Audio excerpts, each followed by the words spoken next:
আসসালামু আলাইকুম, স্বাগত বাংলা ফিশিং সংবাদে। আপনাদের সাথে আছি সাদাত শাকের। শুরুতে বিআরবি কেবলস সংবাদ শিরোনাম। করোনায় জরুরি পদক্ষেপ নিতে 16,276 কোটি টাকা 10টি প্রকল্প অনুমোদন। সবাইকে স্বাস্থ্যবিধি মেনে কর্মক্ষেত্রে যাবার নির্দেশনা প্রধানমন্ত্রীর। দেশে করোনায় 1.5 লাখ ছাড়ালো আক্রান্তের সংখ্যা। একদিনে সর্বোচ্চ 2,911 জন শনাক্ত, আরও 37 জনের প্রাণহানি, উপসর্গ নিয়ে 13 জনের মৃত্যু। কল্যাণ তহবিলে 2 কোটি টাকা আত্মসাতের ঘটনায় সিলেটের শ্রমিকদের মধ্যে সংঘর্ষ। বাস ও লঞ্চের যাত্রীদের অনেকেই মানছেন না স্বাস্থ্যবিধি। করোনা চিকিৎসায় প্লাজমা থেরাপি দেশে ভালো ফল মিলছে জানিয়েছেন চিকিৎসক ও রোগীদের স্বজনরা। সফলতা পেলে শুরু হবে পুরোদমে। কৃষ্ণাঙ্গ জর্জ ফ্লয়েড হত্যার 7ম দিনেও যুক্তরাষ্ট্রের শতাধিক শহরে ব্যাপক সংঘর্ষ, লুটতরাজ, বিক্ষোভ দমনে সেনা মোতায়েনের হুমকি ট্রাম্পের। দেখছিলেন বিআরবি কেবলস সংবাদ শিরোনাম। আর এবারে বিস্তারিত। দেশের জেলা সদর হাসপাতালগুলোতে আইসিইউ নিশ্চিত করতে সংশ্লিষ্টদের নির্দেশ দিয়েছেন প্রধানমন্ত্রী শেখ হাসিনা। একই সাথে হাসপাতালগুলোতে অক্সিজেন সরবরাহ বাড়াতে তাগিদও দেন তিনি। মঙ্গলবার জাতীয় অর্থনৈতিক পরিষদের নির্বাহী কমিটি একনেক সভায় এসব নির্দেশনা দেন প্রধানমন্ত্রী। এছাড়া করোনা প্রতিরোধে 2টি প্রকল্প সহ 16,276 কোটি টাকার 10টি প্রকল্পের অনুমোদনও দেয় একনেক। সাধারণ ছুটি শেষে জাতীয় অর্থনৈতিক পরিষদের নির্বাহী কমিটির সভায় গণভবন থেকে ভিডিও কনফারেন্সে যোগ দেন প্রধানমন্ত্রী শেখ হাসিনা। বৈঠকের শুরুতে প্রধানমন্ত্রী বলেন, করোনা পরিস্থিতিতে সবাইকে স্বাস্থ্যবিধি মেনে চলতে হবে। স্বাস্থ্য সুরক্ষা ব্যবস্থা মেনেই যেতে হবে কর্মক্ষেত্রে। প্রত্যেকেই তাদের জীবন যাত্রা যেন অব্যাহত রাখতে পারে, সচল রাখতে পারে, সেদিকে লক্ষ্য রেখে আমরা এই পদক্ষেপটা নিয়েছি। কিন্তু সেই ক্ষেত্রে আমি বলবো, এরপরেও সকলে চলাফেরা বা সব কিছুতেই যেন স্বাস্থ্যবিধিটা মেনে চলবেন। প্রধানমন্ত্রী গণভবন থেকে একনেক সভায় যোগ দিলেও রাজধানীর আগারগাঁওয়ের এনএসি সম্মেলন কেন্দ্রে ছিলেন সংশ্লিষ্ট মন্ত্রী, প্রতিমন্ত্রী সহ ঊর্ধ্বতন কর্মকর্তারা। সরকার প্রধান বলেন, মুজিব বর্ষের মধ্যেই দারিদ্র্য সীমা আরও কমানোর লক্ষ্য ছিল, কিন্তু করোনার কারণে অর্থনীতির গতি কিছুটা থমকে গেছে বলে মন্তব্য করেন প্রধানমন্ত্রী। এই মুজিব বর্ষে আমরা আমাদের দারিদ্র্যের হার আরও কমিয়ে এনে বাংলাদেশকে আমরা যে একটা উন্নয়নশীল দেশ হিসেবে একটা উচ্চতর পর্যায়ে আমরা নিয়ে যাব। কিন্তু কোভিড-19-এর কারণে সে গতিশীলতাটা কিছুটা স্থবির হয়ে গেছে। তবে আমরা মনে করি যেরকম দিন থাকবে না, আমরা হয়তো যে কোনো প্রতিবন্ধকতা সেটা মোকাবেলা করে এগিয়ে যেতে পারবো। বৈঠকের পর ব্রিফিংয়ে পরিকল্পনা মন্ত্রী এম এ মান্নান জানান, করোনা প্রতিরোধে 2টি সহ 10টি প্রকল্পের অনুমোদন দিয়েছে একনেক। হাই ফ্লো অক্সিজেন সাপ্লাইটার জন্য বৃদ্ধি করা হয় এবং প্রতিটি জেলা হাসপাতালের জন্য আইসিইউ ইউনিট থাকে। স্বয়ংসম্পূর্ণ আইসিইউ ইউনিট যে মাস্ট, অতি জরুরি ভিত্তিতে এগুলাকে আপডেট করতে হবে, বানাতে হবে, স্টাফিং করতে হবে, ইকুইপিং করতে হবে, ইত্যাদি ইত্যাদি। এই সকল কাজটা তার মতে অত্যন্ত গুরুত্বপূর্ণ। প্রকল্পগুলো দ্রুত বাস্তবায়নে তাগিদও দেয়া হয় বৈঠকে। সৈয়দ আব্দুল মুহিত, বাংলা ভিশন, ঢাকা। দেশে করোনায় আক্রান্তের সংখ্যা ছাড়ালো 1.5 লাখ। গত 24 ঘন্টায় সর্বোচ্চ শনাক্ত হয়েছে 12,704 জনের নমুনা পরীক্ষা করে করোনা শনাক্ত হয়েছে 2,911 জনের। এ সময় আরও 37 জনের মৃত্যু হয়েছে।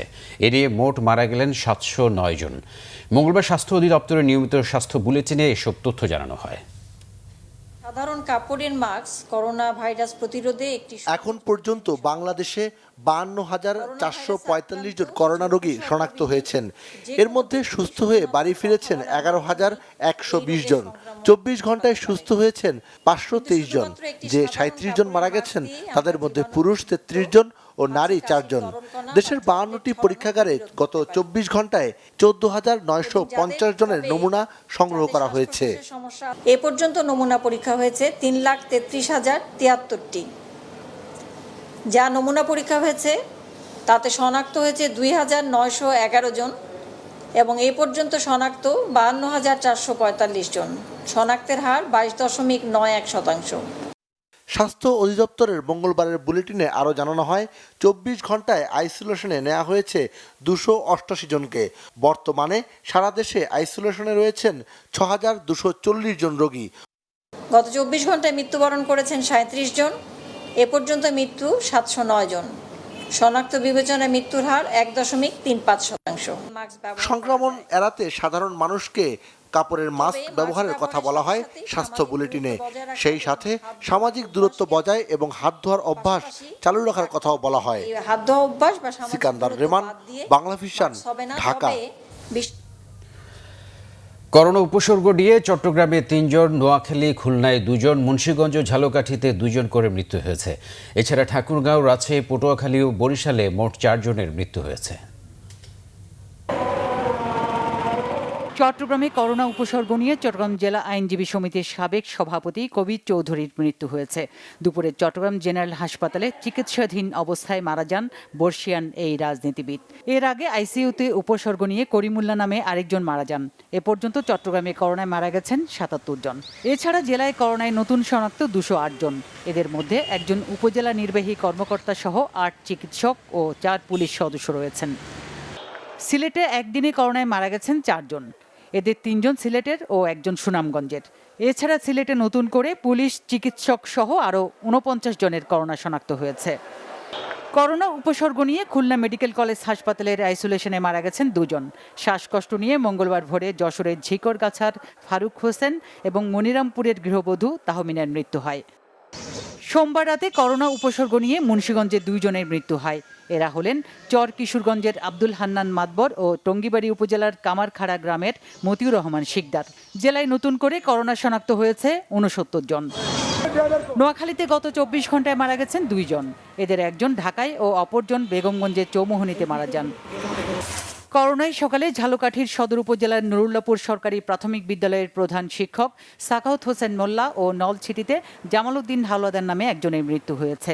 জেলায় নতুন 3 জন সহ 52 জন করোনায় আক্রান্ত। এদিকে করোনায় আক্রান্ত হয়ে সিরাজগঞ্জে মারা গেছেন এক বৃদ্ধ।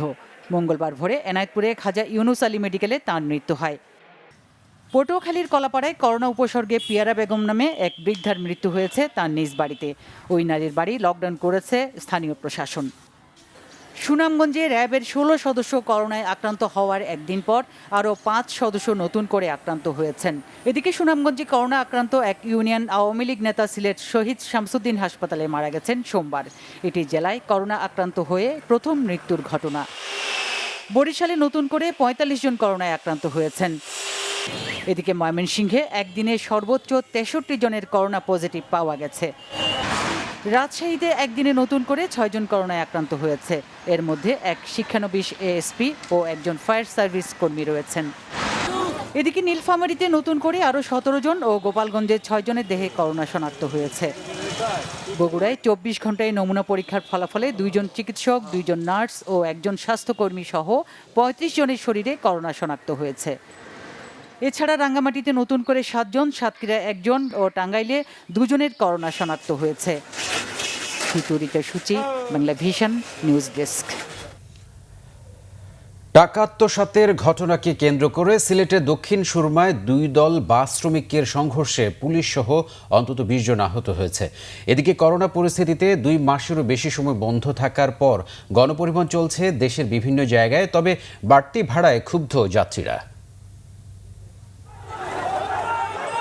সিলেটের দক্ষিণ সুরমার কদমতলী বাস টার্মিনালে মঙ্গলবার বেলা 4টার দিকে জেলা সড়ক পরিবহন শ্রমিক ইউনিয়নের সভাপতি সেলিম আহমদ ফলিকের অনুসারীদের সাথে পরিবহন শ্রমিকদের সংঘর্ষ বাধে। শ্রমিকদের দাবি তাদের কল্যাণ তহবিলের প্রায় 2.5 কোটি টাকা ছিল, কিন্তু ফলিক মাত্র 41 লাখ টাকার হিসাব দিয়েছেন। বাকি 2 কোটি টাকার হিসাব চাইলে তিনি শ্রমিকদের সাথে খারাপ ব্যবহার করেন। লকডাউনে বেকার হয়ে পড়া পরিবহন শ্রমিকরা জেলা সড়ক পরিবহন শ্রমিক ইউনিয়নের সভাপতি ফলিকের কাছে কল্যাণ ফান্ডের টাকা থেকে শ্রমিকদের ঈদ উপহার দেওয়ার দাবি জানান। এ সময় শ্রমিক নেতা ফলিক টাকার হিসাব দিতে না পারায় তারা বিক্ষোভ শুরু করেন। মিছিলটি শ্রমিক নেতা ফলিকের মালিকানাধীন এনা কাউন্টারে গেলে তার অনুসারীদের সাথে শ্রমিকদের দফায় দফায় সংঘর্ষ হয়।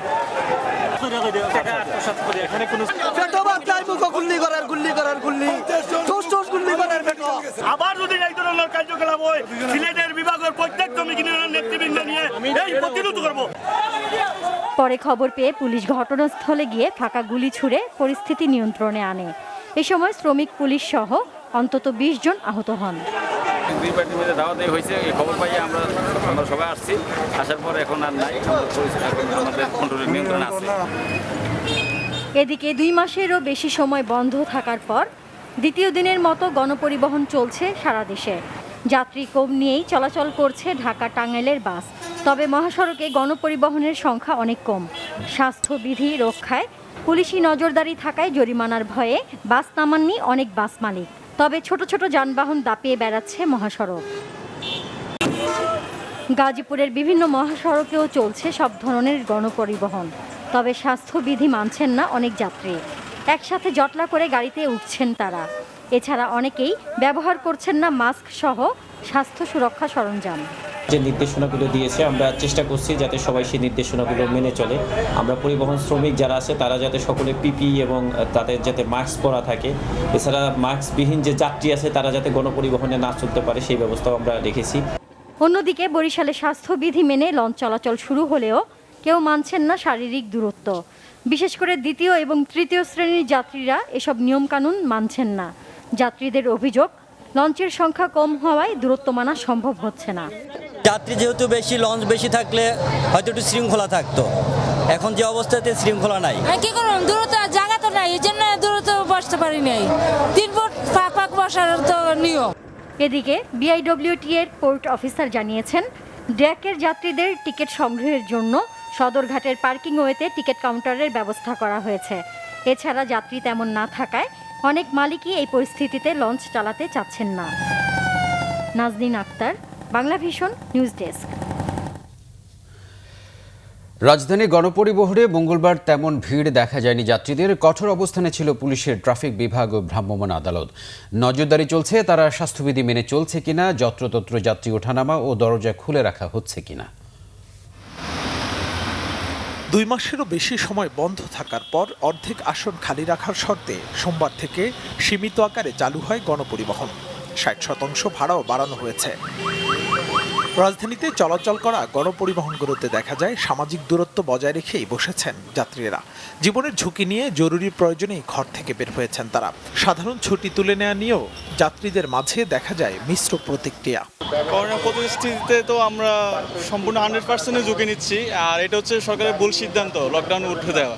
মানুষ তো সব বেরিয়ে গেছে, দেওয়া দেখতেছে খুবই খারাপ অবস্থা হবে যা দেখতেছে। ভবিষ্যতে অন্ধকার ছাড়া আমি কিছু দেখছি না। এই জিনিসগুলো প্রপারলি লকডাউন দিয়ে হবে না, এখানে কারফিউ দরকার অ্যাকচুয়ালি।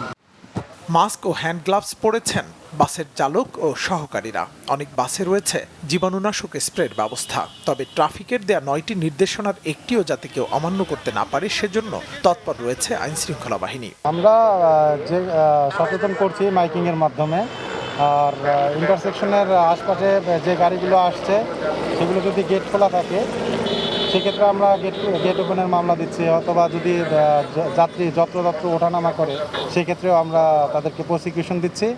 করোনা বিস্তার রোধে 25 মার্চ থেকে বন্ধ ছিল সব ধরনের গণপরিবহন চলাচল। তবে যাত্রী পরিবহনের স্বাস্থ্যবিধি না মানলে জরিমানা করতে রাজধানীর 8টি পয়েন্টে বিআরটি এর ভ্রাম্যমাণ আদালত কাজ করছে। মুহিবুল্লাহ মুহিব, বাংলা ভিশন, ঢাকা। সংক্রমণ প্রতিরোধে ঐক্যবদ্ধ হয়ে সচেতনতার প্রাচীর নির্মাণের আহ্বান জানিয়েছেন সড়ক পরিবহন ও সেতুমন্ত্রী ওবায়দুল কাদের। বলেছেন, করোনা যাত্রী মালিক শ্রমিক আলাদা করে চিনবে না, ছাড় দিবে না। নিজেদের স্বার্থেই সচেতনতা জরুরি। মঙ্গলবার বাসভবন থেকে বাংলাদেশ সড়ক পরিবহন কর্পোরেশনের কর্মকর্তাদের সাথে ভিডিও কনফারেন্সে মন্ত্রী এসব কথা বলেন। স্বাস্থ্যবিধি মেনে পরিবহন চালানো মালিক সমিতি ও শ্রমিক সংগঠনের সবাইকে ধন্যবাদ দেন তিনি। এ সময় বিএনপি মহাসচিব মির্জা ফখরুল ইসলাম আলমগীরের বক্তব্যের সমালোচনাও করেন। ফখরুল সাহেব বলেছেন সরকার নাকি কানে তুলো দিয়েছে। আমি বলতে চাই সরকারের ষষ্ঠ ইন্দ্রিয় সক্রিয় আছে, বরং আপনারাই দেখতে পাচ্ছেন না অসহায় কর্মহীন মানুষের কষ্ট, জীবন রক্ষা জীবিকার সমন্বয়, দেখতে পাচ্ছেন না সরকারের সক্ষমতা বৃদ্ধির নিরলস প্রয়াস। চোখ বন্ধ রাখলে দেখতে পাওয়া যায় না। নেতিবাচক ও দায়িত্বহীন রাজনীতির কারণে ইতিমধ্যে তারা রাজনীতির আইসোলেশনে পৌঁছে গেছে। বিষোদ্গারের ভাইরাসে আক্রান্ত বিএনপি কাজে ভালো কাজ দেখতে পায় না, তাদের মনে ছড়িয়ে পড়েছে নেতিবাচকতার সংক্রমণ। সরকার গণপরিবহনে সিন্ডিকেটের কাছে আত্মসমর্পণ করেছে বলে অভিযোগ করেছেন বিএনপির সিনিয়র যুগ্ম মহাসচিব রুহুল কবির রিজভী। মঙ্গলবার এক ভার্চুয়াল সংবাদ ব্রিফিংয়ে তিনি বলেন, শর্ত সাপেক্ষে গণপরিবহন চালুর কথা থাকলেও সেটি কোনোভাবে বাস্তবায়িত হয়নি। উল্টো বাস, লঞ্চ, অটোরিকশা সহ সব ধরনের পরিবহনেই স্বাস্থ্যবিধি উপেক্ষিত হচ্ছে। বাসে ৬০% ভাড়া নেওয়ার কথা থাকলেও কোথাও কোথাও ৮০% অথবা এর চেয়েও বেশি ভাড়া আদায় করা হচ্ছে। লঞ্চে সামাজিক দূরত্ব বজায় থাকা দূরে থাক, সেখানে মানুষের উপচে পড়া ভিড়। আসলে সরকার সিন্ডিকেটের কাছেই আত্মসমর্পণ করেছে।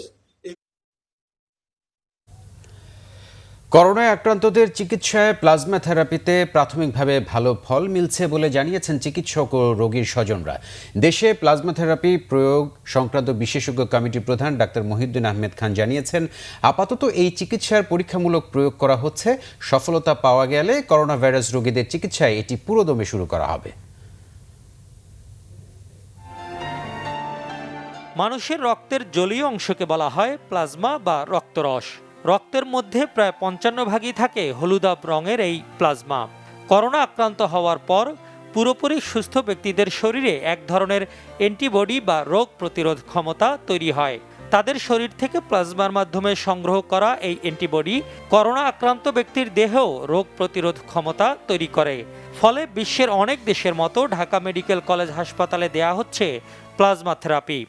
ভাইরাসটাকে অকেজ বা নিষ্ক্রিয় করে দেয়, তখন এই ভাইরাসটা আর শরীরে কোষের মধ্যে ঢুকতে পারে না। প্লাজমা থেরাপিটা আমরা রোগী আক্রান্ত হওয়ার প্রথম সপ্তাহে দিতে পারি, তাহলে ভালো ফল পাওয়া যাবে। কোভিড রোগীদের জন্য কোনো সুনির্দিষ্ট ভ্যাকসিন অথবা ওষুধ না থাকাতে মানুষের প্লাজমা থেরাপি নেওয়ার আগ্রহ বেড়েই চলেছে এবং সেই অনুপাতে আমরা প্লাজমা ডোনার পাচ্ছি না। ক্লিনিক্যাল ট্রায়ালে রোগীর উন্নতি লক্ষ্য করা যাচ্ছে বলে জানান স্বজনরাও। সম্প্রতি আমারই পরিবারের একজন অসুস্থ হয়েছিলেন এবং সেই সময় প্লাজমা থেরাপির মাধ্যমে উনি ভালো হয়েছেন, ভালো হচ্ছেন। দুজন অল্প বয়স্ক মানুষ তারা এই কাজটা করেছেন, তাদেরকে আমি অসম্ভব সাধুবাদ জানাই। করোনাজয়ী যে কেউ ঢাকা মেডিকেলের ব্লাড ট্রান্সফিউশন বিভাগে দিতে পারবেন প্লাজমা। ডোনাররা জানান, এতে ভয়ের কোনো কারণ নেই পার্শ্ব প্রতিক্রিয়া। এটি রক্ত দেওয়ার মতোই একটা সাধারণ বিষয়।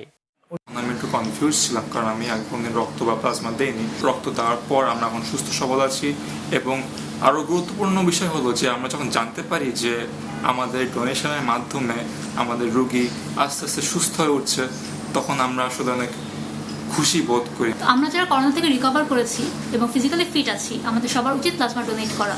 আমরা নিজেরা রিকভার করেছি এবং আমরা যেন অন্যদেরকেও রিকভার করতে সাহায্য করতে পারি। চিকিৎসা বিজ্ঞানে বেশ পুরনো পদ্ধতি প্লাজমা থেরাপি। ১৯১৮ সালে স্প্যানিশ ফ্লুর মহামারী, ৩০-এর দশকে হাম ও সাম্প্রতিককালে ইবোলা সার্সের চিকিৎসায়ও এটি ব্যবহার করা হয়েছে। মিজানুর রহমান সবুজ, বাংলা ভিশন, ঢাকা।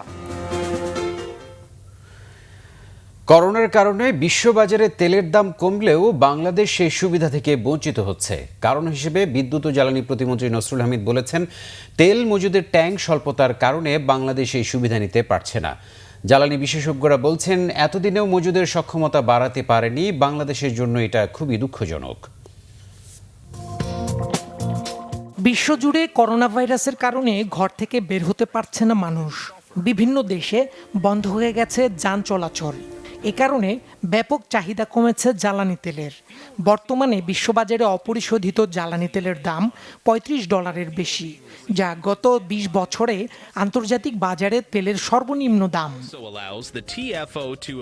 এ সুযোগে অনেক দেশ তেল কিনে মজুদ বাড়াচ্ছে, কিন্তু বাংলাদেশ তা করতে পারছে না। কারণ বাংলাদেশেও তেলের ব্যবহার কমে যাওয়ায় মজুদ রয়ে গেছে। তাই ইচ্ছা থাকলেও কম দামের তেল কিনে মজুদ করা সম্ভব হচ্ছে না। আমার যে তেল ইম্পোর্ট করা ছিল সেটা আমি বিক্রি করতে পারছি না। আমার 3.5 লক্ষ টন তেল ইয়ারএলে পড়ে আছে। তার নিজের তেল উৎপন্ন যে করবে সেই তেল রাখার জায়গা নেই। আমি যদি এখন বাইরের থেকে আরও তেল নিয়ে এসে রাখবো কোথায়? আমার রাখারও তো জায়গা নাই। চাহিদার বিবেচনায় তেল মজুদের ব্যাপারে আরও কৌশলী হওয়ার পরামর্শ দিয়েছেন জ্বালানি বিশেষজ্ঞরা। আমরা যদি এটা আগের থেকে ভবিষ্যৎ পরিকল্পনা থাকতো, তাহলে কিন্তু আমরা কিছু এক্সট্রা স্টোরেজ দেশে বিল্ড করতে পারতাম। কারণ এক্সট্রা স্টোরেজটাই কিন্তু সবসময় এরকম ধরনের সিচুয়েশনের জন্যই করা হয়। স্টোরেজ ট্যাঙ্ক বিল্ড করা উচিত, ট্যাঙ্ক ফার্ম যেটা বলে, অনেকগুলা ট্যাঙ্ক যেখানে এইসব আমরা মজুদ রাখতে পারি। তেল মজুদের ব্যাপারে বেসরকারি প্রতিষ্ঠানের সহযোগিতা নেয়ার পরামর্শ দেন এই বিশেষজ্ঞ। দীপন দেওয়ান, বাংলাভিশন, ঢাকা। কৃষ্ণাঙ্গ জর্জ ফ্লয়েডকে হত্যার জেরে যুক্তরাষ্ট্রের ১০০-এরও বেশি শহরে বিক্ষোভ, সংঘর্ষ, ভাঙচুর ও লুটতরাজের ঘটনা অব্যাহত আছে। বিক্ষোভে ২ আন্দোলনকারী নিহত ও ৬ পুলিশ সদস্য আহত হয়েছেন বলে জানা গেছে। এ পর্যন্ত ৫,০০০-এর বেশি বিক্ষোভকারীকে আটক করা হয়েছে। বিক্ষোভ দমনে সেনা মোতায়েনের হুমকি দিয়েছেন মার্কিন president Donald Trump. Washington, new York সহ বিভিন্ন শহরে বেড়েছে কারফিউ মেয়াদ।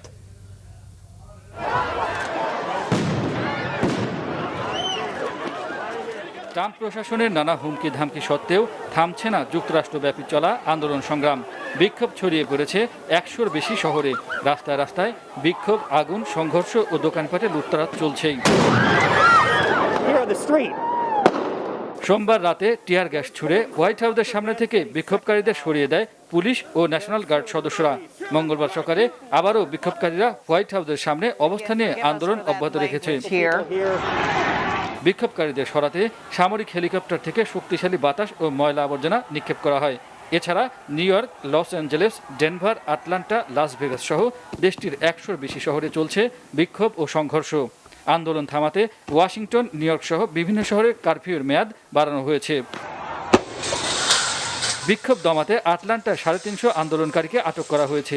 এছাড়া মিনেসোটা, অকল্যান্ড সহ বিভিন্ন শহরে আরও শতাধিক বিক্ষোভকারীকে আটক করা হয়েছে। বিক্ষোভকারীদের ছত্রভঙ্গ করতে বিভিন্ন জায়গায় রাবার বুলেট, টিয়ার গ্যাস ছোড়া হচ্ছে। এতে শিকাগো শহরে নিহত হয়েছে ২ জন আন্দোলনকারী। বাফেলো শহরে পুলিশের উপর কার তুলে দিলে ২ জন পুলিশ সদস্য আহত হন। সেন্ট লুইস শহরে গোলাগুলিতে আহত হন ৪ পুলিশ সদস্য। নিউ ইয়র্ক সহ বেশ কিছু শহরে বিক্ষোভের খবর সংগ্রহে থাকা সাংবাদিকরাও নির্যাতনের শিকার হয়েছেন।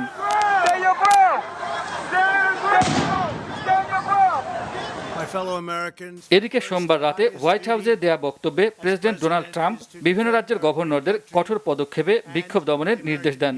এতে ব্যর্থ হলে জনগণের জানমালের নিরাপত্তার স্বার্থে সেনা মোতায়েনের নির্বাহী আদেশ জারির চরম বার্তা দেন ট্রাম্প। জর্জ ফ্লয়েডের হত্যাকারীদের কঠোর সাজার আশ্বাস দিয়ে বিক্ষোভকারীদের ইন্ধনদাতাদের জেলে ঢোকানোরও হুমকি দেন তিনি। ট্রাম্পের এমন বক্তব্যের নিন্দা জানিয়েছেন ক্যালিফোর্নিয়ার পুলিশ প্রধান। বলেছেন, প্রেসিডেন্ট ট্রাম্প, আপনার মুখ বন্ধ করুন। বিক্ষোভকারীদের শান্ত হবার আহ্বান জানিয়ে টুইট করেছেন সাবেক প্রেসিডেন্ট বারাক ওবামা।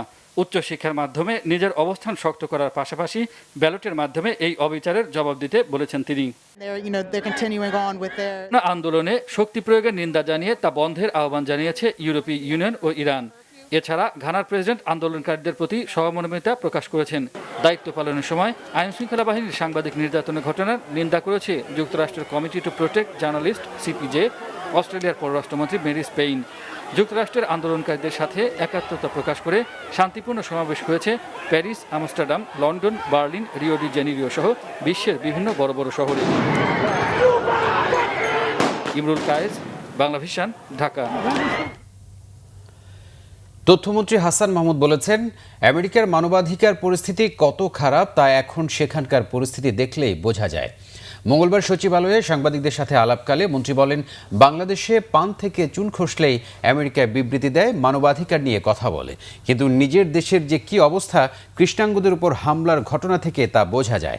সাংবাদিকদের এক প্রশ্নের জবাবে মন্ত্রী বলেন, ইউনাইটেড হাসপাতালে আগুনে যে ৫ জন মৃত্যুবরণ করেছেন এর দায় তারা কিছুতেই এড়াতে পারে না।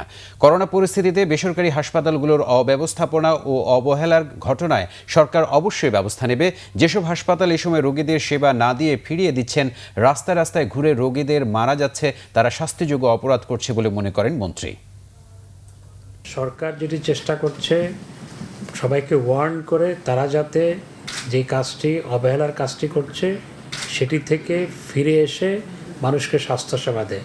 কিন্তু এটি যদি ক্রমাগতভাবে করতে থাকে অবশ্যই সরকার ব্যবস্থা গ্রহণ করবে। বাংলাদেশে পান থেকে চুন খসলেই মার্কিন যুক্তরাষ্ট্র বিবৃতি দেয়, মানবাধিকার নিয়ে নানা প্রশ্ন তোলে। বিশ্বের অন্যান্য দেশের মানবাধিকার নিয়েও তারা প্রতি বছর রিপোর্ট পেশ করে। 25শে মে পুলিশ যেভাবে একজন কালো আফ্রিকানকে গলার উপর চেপে ধরে তাকে হত্যা করা হলো, এটি সেখানে মানবাধিকারের কি পরিস্থিতি সেটি চোখে আঙ্গুল দিয়ে দেখিয়ে দিয়েছে। রাজধানীতে ন্যাশনাল ব্যাংকের গাড়ি থেকে ৮০ লাখ টাকা চুরির ঘটনায় 4 জনকে গ্রেফতার করেছে গোয়েন্দা পুলিশ। এই সময় তাদের কাছ থেকে ৬০ লাখ টাকা ও 2টি বিদেশি পিস্তল উদ্ধার করা হয়। সোমবার রাজধানীর বিভিন্ন জায়গায় অভিযান চালিয়ে তাদের গ্রেফতার করা হয়। গ্রেফতার হওয়া 4 জনের মধ্যে 1 জন নারী ও 3 জন পুরুষ। গত 10 মে রাজধানীর পুরান ঢাকার নর্থব্রুক শাখা থেকে ন্যাশনাল ব্যাংকের সংগৃহীত টাকা ইসলামপুর শাখায় স্থানান্তর করার সময় গাড়ি থেকে ৮০ লাখ টাকার একটি বস্তা চুরি হয়। এ ঘটনায় ন্যাশনাল ব্যাংক কর্তৃপক্ষ কোতোয়ালি থানায় একটি মামলা করে।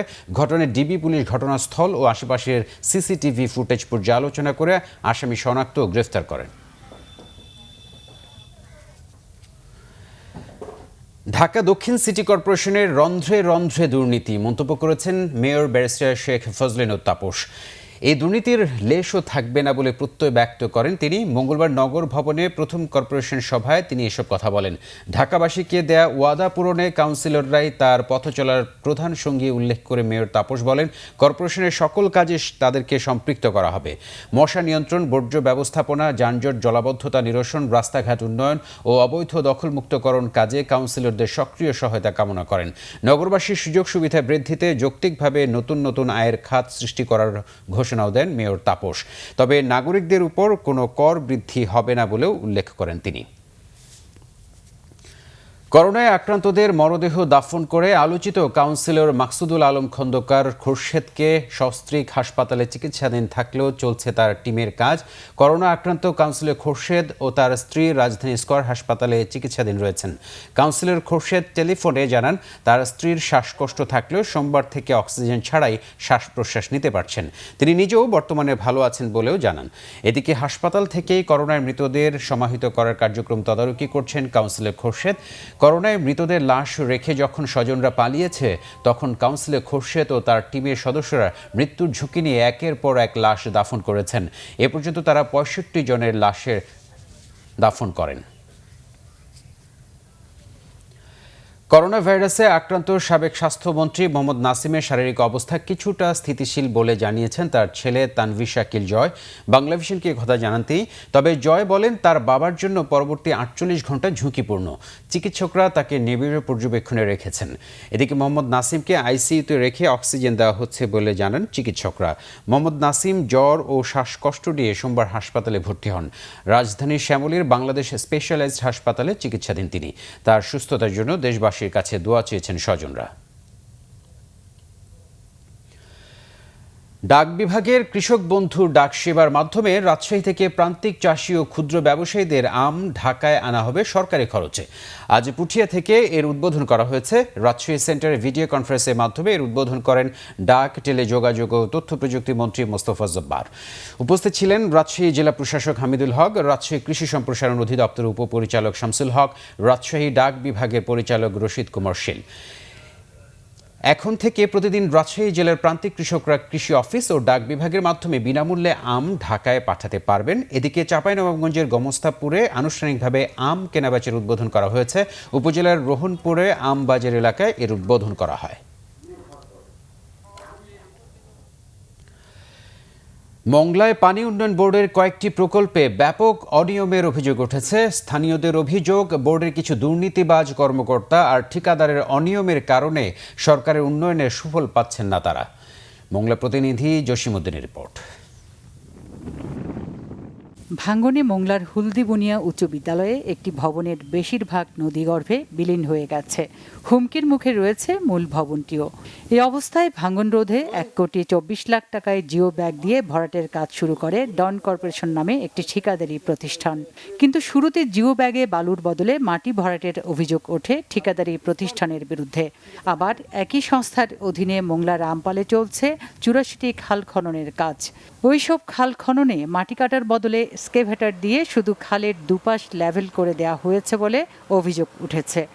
আমার অরিজিনাল জায়গার মধ্যে দিয়ে আমার রাস্তা গেছে, সেই রাস্তা অর্ধেক কাটিয়ে ফেলে সেই রাস্তা লেভেল করে যাচ্ছে, কিন্তু আমার অ্যাকচুয়ালি খাল তো ওপার। প্রধানমন্ত্রী এখানে 1,24,00,000 টাকা বাজেট দিয়েছে, সুতরাং যেখানে দেওয়া কথা জিও ব্যাগের ভিতরে বা বালু মানে মোটা যে সিলেকশন বালিটা, সেই বালিটা না দিয়ে কন্ট্রাক্টর এখানে শুধু কাদা মাটি দিয়ে জিও ব্যাগের ভিতরে দিয়ে যাচ্ছে। কর্তৃপক্ষ রিজেক্ট করে দিছে, তো আমরা খুব দ্রুত এটাকে ফেলে আবার নতুন করে যে বালু চাইছে এছাড়া ভালো টার্গেট নিয়ে 1 পয়েন্ট বালু চেয়েছে 1 FM, আমি 1.5 FM বালু দিয়ে এটা খুব দ্রুত কাজটা শুরু করব।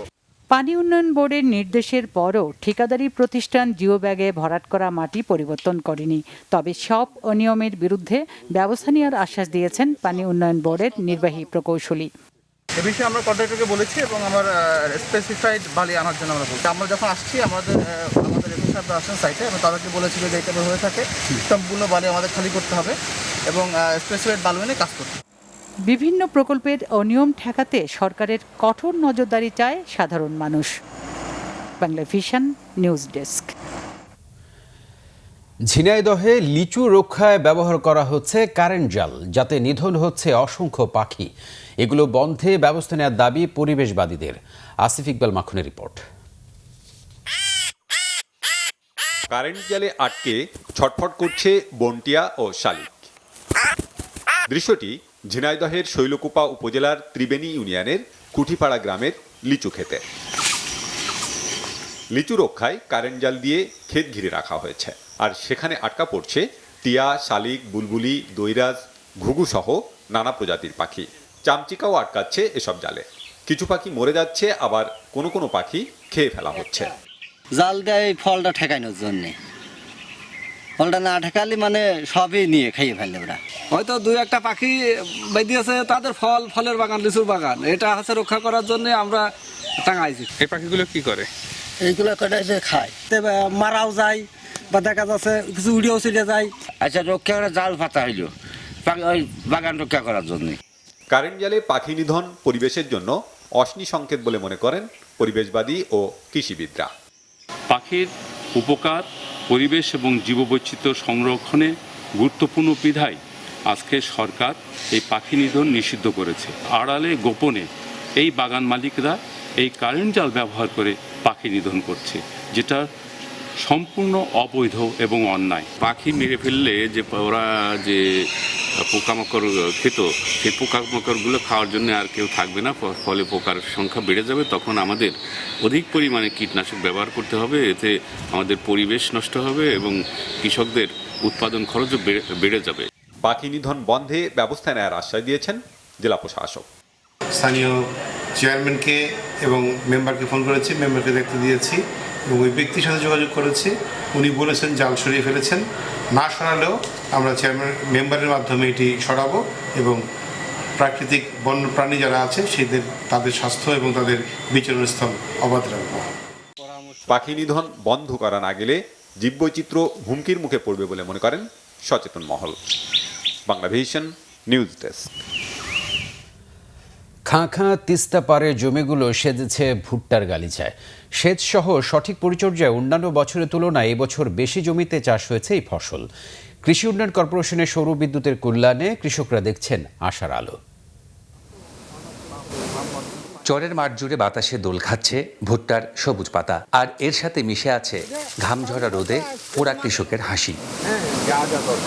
ভূগর্ভস্থ পানির ব্যবহার কমাতে আর ফসলের নিবিড়তা বাড়াতে তিস্তায় ব্যারেজ নির্মাণ শেষ হয় 1998 সালে। সেই থেকে উত্তরের কৃষকরা এর সুবিধা পেলেও যে মাটিতে ব্যারেজ তারাই বঞ্চিত এর সুফল থেকে। কিন্তু বিএডিসির এই সেচ প্রকল্প পাল্টে দিয়েছে তাদের সব ধারণা। এখন আমরা সৌরচালিত বিদ্যুৎ দিয়ে আমরা এখন পানি দিচ্ছি, এতে কৃষকের খরচ খুব কম। আগে যে ভুট্টা করছে তার সামনে যে এবার আমাদের অনেক ফলন অনেক বৃদ্ধি, মানে ডবলের চেয়ে বেশি আসবে, মানে ভাষা পানি পাচ্ছি, মানে কোনো আয়রন নাই। লালমনিরহাটের হাতীবান্ধা উপজেলার সানিয়াজান নদীতে এলজিডির রাবার ড্যামকে কাজে লাগিয়ে ইউনিয়নের 100 হেক্টর অতিরিক্ত জমি চাষের আওতায় আনা হয়েছে। নদীর পানিতে সেচ দেওয়ার আশাতীত ফলন হয়েছে ভুট্টার। তিস্তার পানি জমিতে আমরা প্রয়োগ করতে পারি নাই, এখন আমরা প্রয়োগ করতে পারতেছি। সেই ক্ষেত্রে আমরা বছরে 3টা ফসল ফলাচ্ছি। গেল বছর উচ্চ ক্ষমতা সম্পন্ন 40টি সোলার পাম্প দিয়ে পরীক্ষামূলক সেচ দেওয়ার প্রকল্প হাতে নেয় বিএডিসি। এবছর প্রকল্পে যুক্ত করা হয় 20টি সোলার ও 5টি বিদ্যুৎ চালিত এলএলপি। মাটির 3 ফিট নিচ দিয়ে আমরা পাইপলাইন করে, যে বাড়ির পাইপলাইন করেছি সে জায়গায় জায়গায় আমরা আউটলেট করে দিয়েছি। সেখানে কৃষকরা সহজেই তাদের জমিতে ওই আউটলেটগুলো খুলে সহজেই তারা তাদের জমিতে পানি নিতে পারছে। 60 কিলোমিটার ভূগর্ভস্থ সেচ খালের মাধ্যমে প্রকল্পের 1800 হেক্টরে সেচ দেওয়ার লক্ষ্য থাকলেও চলতি বছর 800 হেক্টরে সেচ দিয়েছে কর্তৃপক্ষ। আমরা 10টি বিদ্যুতায়িত এলএলপি একটির সাথে আরেকটি ইন্টারলিঙ্কিং আন্ডারগ্রাউন্ড পাইপলাইনের মাধ্যমে ইন্টারলিঙ্কিং করেছি। এতে কোনো সেচ যন্ত্র কোনো কারণে নষ্ট হয়ে থাকলে পার্শ্ববর্তী সেচ যন্ত্র থেকে পানি এনে সেটা 1 কিলো হোক 1.5 কিলো 2 কিলো এটা সেই স্কিমটা তাৎক্ষণিক ইরিগেশন দেওয়া সম্ভব হবে। দুটো জিনিস হচ্ছে, এক হচ্ছে ফসল নিরাপদভাবে তারা সেচ দিতে পারছে, পরিবেশ বান্ধব বলবো ভূপরিস্থ পানি দিয়ে, আর দুই হচ্ছে এখানে ভূগর্ভস্থ পানি ব্যবহার কমে যাচ্ছে, যেটা আমরাও চাচ্ছি পরিবেশের কারণেই। সৌরসেচ প্রকল্প চালু হওয়ায় এলাকার 1 ফসলি জমি পরিণত হয়েছে 3 ফসলে। তিস্তা সেচ প্রকল্পের সুফল পেয়ে থাকেন উত্তরের 3 জেলার মানুষ, কিন্তু যে এলাকায় নির্মাণ হয়েছে তিস্তা ব্যারেজ সেখানকার মানুষ বঞ্চিত সেচ সুবিধা থেকে। সৌরবিদ্যুতের কল্যাণে এসব মানুষের দুয়ারে সেচ সুবিধা পৌঁছে দিচ্ছে বিএডিসি। জুয়েল আহমেদ, বাংলা ভিশন, হাতীবান্ধা, লালমনিরহাট। আমিন জুয়েলার্স আন্তর্জাতিক সংবাদ।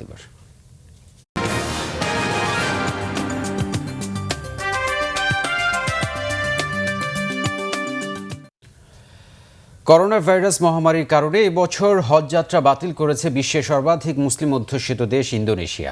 আনুষ্ঠানিক সংবাদ সম্মেলনে হজ বাতিলের সিদ্ধান্ত জানান ইন্দোনেশিয়ার ধর্মমন্ত্রী ফখরুল রাজি। তিনি জানান এবছর 2,21,000 মুসল্লিকে হজে পাঠানোর কোটা ছিল ইন্দোনেশিয়ার, এর মধ্যে 90% মুসল্লি নিবন্ধন করেছিলেন। করোনা ভাইরাসে বর্তমান পরিস্থিতি বিবেচনায় এই সিদ্ধান্ত নিয়েছে সরকার। কোটা সিস্টেমের কারণে ইচ্ছে করলেই সহজে হজে যাওয়া সম্ভব হয় না ইন্দোনেশিয়ানদের। হজের সিরিয়াল পেতে বছরের পর বছর অপেক্ষা করতে হয়। এদিকে চলতি বছর হজ এবং উমরাহ বিষয়ে কোনো সিদ্ধান্ত এখনও নেয়নি সৌদি আরব। পরবর্তী নির্দেশনা না দেওয়া পর্যন্ত হজ ও উমরাহ স্থগিত রাখার কথা জানিয়েছে দেশটি।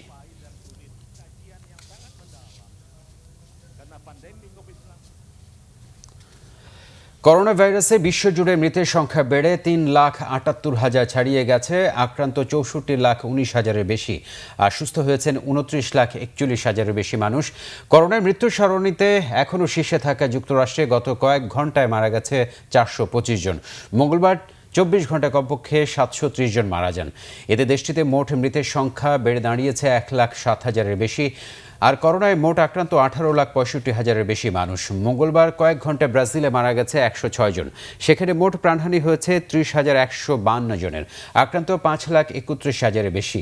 এদিন রাশিয়ায় 182 জন মারা গেছে। দেশটিতে মোট মৃতের সংখ্যা 5,037 জন। ইটালিতে নতুন করে 55 জন মারা গেছে। সোমবার যুক্তরাজ্যে 111 ও ফ্রান্সে 31 জন মারা গেছে। দীর্ঘ বিরতির পর এই প্রথম 24 ঘন্টায় মৃতের সংখ্যা শূন্যে নেমেছে স্পেনে। নতুন করে অন্তত 174 জন মারা যাওয়ায় ভারতে করোনায় মৃতের সংখ্যা 5,700 পার হয়েছে। আক্রান্ত 2 লাখের কাছাকাছি। আর প্রতিবেশী পাকিস্তানে করোনায় আরও 78 জন মারা গেছে। এতে সেখানে মৃতের সংখ্যা দাঁড়িয়েছে 1,621 জনে।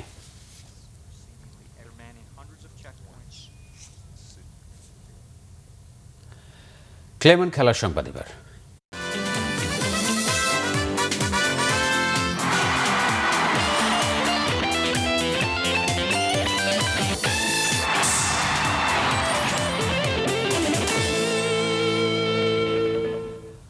করোনার লড়াইয়ে ঢাকা মেট্রো ক্রিকেট একাডেমির অসহায় কোচদের আর্থিক সহায়তা দিলেন জাতীয় দলের সাবেক অধিনায়ক মাশরাফি বিন মুর্তজা। নড়াইল এক্সপ্রেস ফাউন্ডেশন থেকে 82 জন কোচকে দেওয়া হয় এই ঈদ উপহার।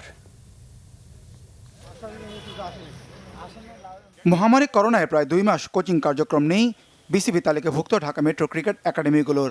মূল আয়ের পথ বন্ধ বাংলাদেশ ক্রিকেট একাডেমি কোচেস অ্যাসোসিয়েশনের সদস্যদের। তাদের সহযোগিতায় এগিয়ে আসেন সাবেক জাতীয় অধিনায়ক ও সংসদ সদস্য মাশরাফি বিন মুর্তজা। আবাহনী মাঠে অর্থ প্রদান অনুষ্ঠানে ব্যক্তিগত কারণে উপস্থিত থাকতে পারেননি, তবে মুঠোফোনে একাডেমি কোচদের ঈদ শুভেচ্ছা জানিয়ে ভবিষ্যতেও সহযোগিতার আশ্বাস দেন মাশরাফি। তার পক্ষে নড়াইল এক্সপ্রেস ফাউন্ডেশনের প্রতিনিধিরা নগদ অর্থ তুলে দেন কোচদের হাতে। বৈশ্বিক মহামারীতে আমরা সবাই বিপদগ্রস্ত, আশা করি ইনশাআল্লাহ মহামারী কেটে যাবে এবং আমরা স্বাভাবিক কাজে ফিরতে পারবো। আমাদের নড়াইল এক্সপ্রেস ফাউন্ডেশন থেকে আপনাদের জন্য ক্ষুদ্র চেষ্টা করা হয়েছে। আমি উপস্থিত থাকতে চেয়েছিলাম বাট পারিনি বলে দুঃখিত। আশা করি আমাদের এই ক্ষুদ্র চেষ্টা আপনাদেরকে সহযোগিতা করবে। আপনারা সবাই ভালো থাকুন এবং ভবিষ্যতে যদি আমি আরো কিছু পারি আমরা অবশ্যই করার চেষ্টা করব। আর্থিক সংকটে মানবেতর জীবনযাপন করলেও কাউকে পাশে পাননি আক্ষেপ একাডেমি কোচদের। দুঃসময়ে মাশরাফির এই উপকারে কৃতজ্ঞ তারা। প্লেয়ারদের পিছনে যে তাদের তৈরি করার কিছু কারিগর, এরা কিন্তু সবসময় পিছনেই পড়ে থাকে। তো এই মহামারীর সময়ও বিভিন্ন জায়গা থেকে অনেক প্লেয়ারদেরকে সাহায্য সহযোগিতা করা হয়েছে, কিন্তু আমার মনে হয় এটাই প্রথম যে ক্রিকেট কোচদেরকে কেউ একটি খোঁজ দিল। এতে আমাদের কাছে মনে হচ্ছে যে আমরা কোচরা একা নেই, আমাদের উপরে বট গাছ আছে। আমরা বট গাছের মতো ওনাকে পেলাম। ঢাকা মেট্রোতে 80 জন কোচের কথা ভাইয়া বলেছিল, তারপর আমি ভাইয়াকে বলেছি যে আমাদের আরও 2 জন আছে, তো 82 জনকে আর কি আমাদেরকে সহযোগিতা করেছে, উপহার দিয়েছে। মাশরাফি ভাইকে ধন্যবাদ জানাচ্ছি এবং তার সবসময় মঙ্গল কামনা করি আমাদের এই একাডেমি অ্যাসোসিয়েশনের পক্ষ থেকে। মাশরাফির প্রিয় ব্রেসলেট নিলামে বিক্রিতে প্রাপ্ত অর্থের একাংশ ব্যয় করা হয় একাডেমি কোচদের সহযোগিতায়। মানিক মাহমুদ, বাংলা ভিশন, ঢাকা। বাফুফের নির্বাচনে শেখ রাসেল ক্রীড়া চক্রের কাউন্সিলর হিসেবে পরিচালক সালেহ জামান সেলিম অবৈধভাবে নিজে নাম জমা দিয়েছেন। অভিযোগ ক্লাবের অন্য পরিচালকদের, কিন্তু ক্লাব পরিচালনা পর্ষদের কোনো সভা হয়নি, কোনো নামও চূড়ান্ত হয়নি, জানান শেখ রাসেল কেসির ভাইস চেয়ারম্যান ইমরুল হাসান। তার সাথে বৈঠকে কাউন্সিলর হিসেবে একটি নাম প্রস্তাব করেন কয়েকজন পরিচালক। আসলে এখন পর্যন্ত শেখ রাসেল থেকে কে প্রতিনিধিত্ব করবে সে ব্যাপারে চূড়ান্ত কোনো সিদ্ধান্ত আমরা এখনো নেইনি। আজকে অনেকের সাথে বসলাম, তাদের মতামত নিলাম। একজনের নামই প্রস্তাবনা আকারে এসছে, রেজা ভাইয়ের নাম আসছে এখানে। তো এই প্রস্তাবনা নিয়ে আমরা চেয়ারম্যানের সাথে বসবো। কেউ যদি চেয়ারম্যানের অগোচরে বা ব্যবস্থাপনা পর্ষদের অগোচরে কোনো কার্যক্রম করে থাকে বিএফএফ এর সাথে, তা নিশ্চয়ই আমরা আইনানুগ ব্যবস্থা গ্রহণ করব। সেলিম সাহেব, আমরা জানতে পারলাম উনি নাকি নাম জমা দিয়ে দিয়েছে নিজের নাম, হয়তো টেম্পারিং করে নাম চেয়ারম্যানের সিগনেচার হয়তো নকল করে হয়তো দিয়ে দিয়েছে। তো সম্পূর্ণ অবৈধভাবে এটা হয়েছে। সংবাদ শেষ করব বিআরবি কেবল শিরোনামগুলো আরেকবার জানিয়ে দিই। করোনায় জরুরি পদক্ষেপ নিতে 16,276 কোটি টাকা 10টি প্রকল্প অনুমোদন। সবাইকে স্বাস্থ্যবিধি মেনে কর্মক্ষেত্রে যাবার নির্দেশনা প্রধানমন্ত্রীর। দেশে করোনায় 1.5 লাখ ছাড়ালো আক্রান্তের সংখ্যা। একদিনে সর্বোচ্চ 2,911 জন শনাক্ত, আরও 37 জনের প্রাণহানি, উপসর্গ নিয়ে 13 জনের মৃত্যু।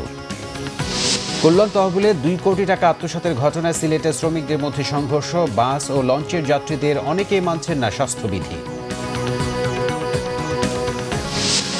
করোনা চিকিৎসায় প্লাজমা থেরাপিতে ভালো ফল মিলছে জানিয়েছেন চিকিৎসক ও রোগীদের স্বজনরা। সফলতা পেলে শুরু হবে পুরোদমে।